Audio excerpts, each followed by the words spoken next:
sometimes I'll record stuff to tape, and then I'll be working, and I mean, this sounds like maybe extreme, but then I wanted even like more tapier or something. In this case, I kind of did, because I just had this kind of idea of this sound of like kind of these old films or something. If something I want to feel a little bit more vintage, I guess, or I don't know, just like a little vibier, further run it through tape. I love just running things through tape. To me, it's compelling. I don't know.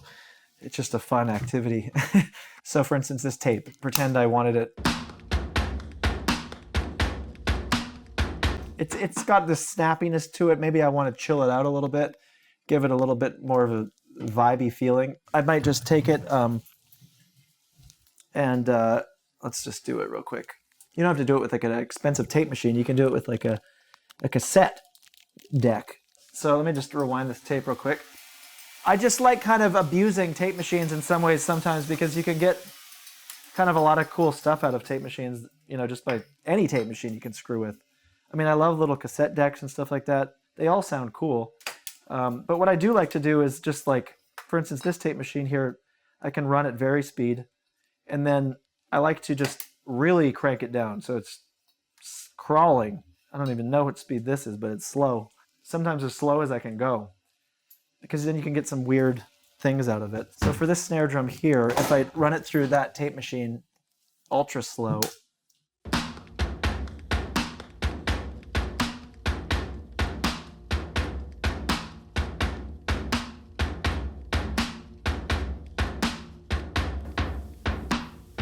there. So automatically it kind of like cuts off that kind of harsh mid-range a little bit. Just gives it kind of more of like a press conference-y vibe. So kind of a fun trick sometimes that I like to do. So I'm going to take the original snare drum recording and I'm going to bust that wherever. There's a cool thing in this Fab Filter plugin where you can kind of analyze the frequency response of something. I can send from here, this bus, into this EQ, and so it's now going to, the post-tape sound, I'm going to analyze the original source after the tape machine and find the difference of the EQ curve. So it's pretty dramatic.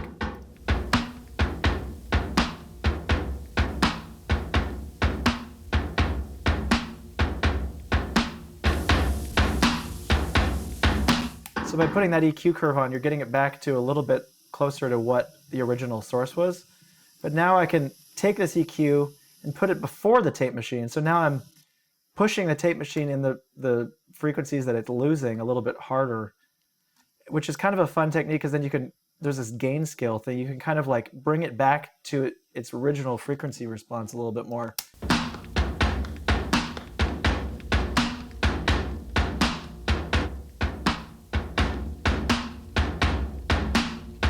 Kind of screwing with in different ways to get a little bit more of the hi-fi aspect, but you're screwing with the tape machine, so you're getting weird things out of it, but like you're getting a little bit of your frequency response back. So now I've got this like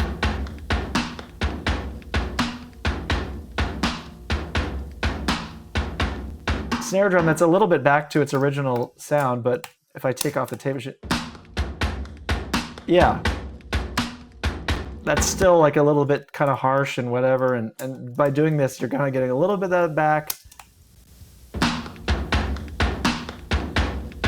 There's more of a character, there's like more tone in it, there's just like, it's more interesting. Sometimes like going through like things that I feel like are kind of maybe recorded a little bland, and you could kind of just play with that and find different kind of like harmonic content by running things through things and exploring what you can get out of a tone.